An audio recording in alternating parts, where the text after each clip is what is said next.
اللہ الرحمن الرحیم۔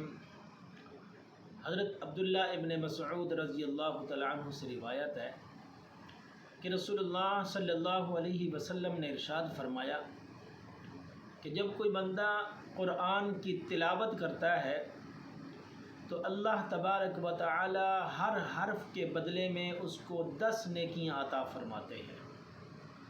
لیکن افسوس کی بات یہ ہے، آج ہمارا حال یہ ہے کہ جب ہم قرآن کی تلاوت کرتے ہیں تو ہمیں نیند آنا شروع ہو جاتی ہے، ہم سست ہو جاتے ہیں۔ اللہ نے کیا فرمایا؟ اللہ نے فرمایا کہ لقد انزلنا الیکم کتابا فیہ ذکرکم افلا تعقلون، ہم نے تمہاری طرف ایک ایسی کتاب نازل کی ہے جس میں تمہارے لیے نصیحت ہے، جس میں تمہارا ذکر ہے۔ اب آپ خود بتائیں کہ جب اگر ہم کوئی کتاب پڑھ رہے ہوں، کوئی اخبار پڑھ رہے ہوں، کوئی رسالہ پڑھ رہے ہوں، اس میں ہمارا ذکر آ جائے تو ہمارا کیا حال ہوگا؟ ہماری نیند ختم ہو جائے گی۔ نیند آئے گی یا ختم ہو جائے گی؟